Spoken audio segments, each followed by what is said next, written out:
आप देख रहे हैं राष्ट्रीय हिंदी न्यूज।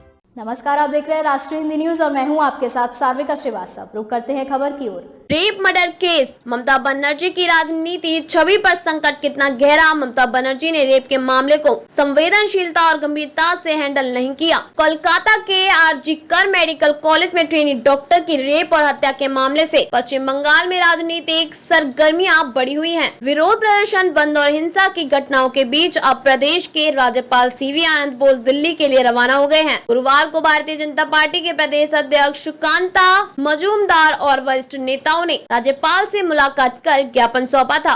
राज्यपाल से अनुरोध किया था कि वह पश्चिम बंगाल में संवैधानिक मूल्यों की रक्षा करें। इससे पहले 27 अगस्त को राज्यपाल ने भी बयान जारी कर पश्चिम बंगाल छात्र समाज के बुलाए गए नबन्ना मार्च सचिवालय पर प्रदर्शन के दौरान हुई हिंसा को लेकर राज्य सरकार की आलोचना की थी। भारतीय जनता पार्टी ने राज्यपाल को ज्ञापन सौंपा है। उसमें मुख्यमंत्री ममता बनर्जी के उस बयान का उल्लेख किया गया है जो उन्होंने बुधवार को दिया था। बनर्जी ने ये बयान तृणमूल कांग्रेस छात्र परिषद के स्थापना दिवस के मौके पर आयोजित कार्यक्रम में दिया था। इस दौरान मुख्यमंत्री ने कहा था, पश्चिम बंगाल में आग लगाने की साजिश हो रही है। अगर पश्चिम बंगाल जलेगा तो असम, पूर्वोत्तर राज्य उत्तर प्रदेश, उड़ीसा और दिल्ली भी जलेंगे। ममता बनर्जी के बयान की बीजेपी शासित राज्यों के मुख्यमंत्रियों ने आलोचना की, जिसमें असम के मुख्यमंत्री हिमंता बिस्वा शर्मा और मणिपुर के मुख्यमंत्री एन वीरेंद्र सिंह भी शामिल हैं। मुख्यमंत्री ममता बनर्जी के उस बयान की आलोचना भी हो रही है जिसमें उन्होंने हड़ताल कर रहे डॉक्टरों को काम पर वापस लौटने की सलाह देते हुए कहा था कि सरकार उनके खिलाफ कोई कानूनी कार्यवाही नहीं करना चाहती है, क्योंकि अगर ऐसा हुआ तो उनका भविष्य खराब हो जाएगा। राजनीतिक विश्लेषक प्रोसेनजीत बोस कहते हैं कि यह सही है कि ये पहली बार नहीं है जब ममता बनर्जी को आंदोलन का सामना करना पड़ रहा है, लेकिन वो मानते हैं कि इस बार वो दबाव में इसलिए दिख रही हैं क्योंकि आम लोगों के बीच उनके शासन चलाने के तरीके की आलोचना हो रही है।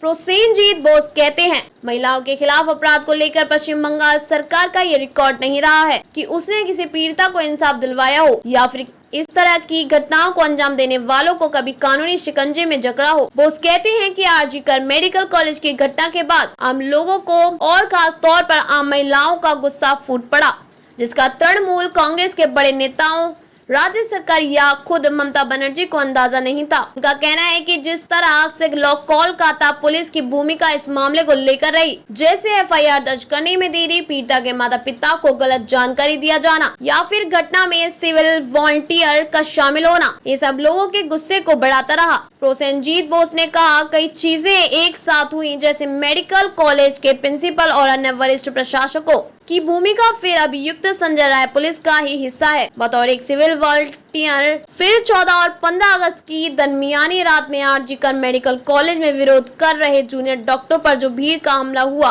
उससे कोलकाता पुलिस की छवि तो खराब हुई ही है, साथ ही पश्चिम बंगाल सरकार भी आम लोगों के सवालों के घेरे में आ गई।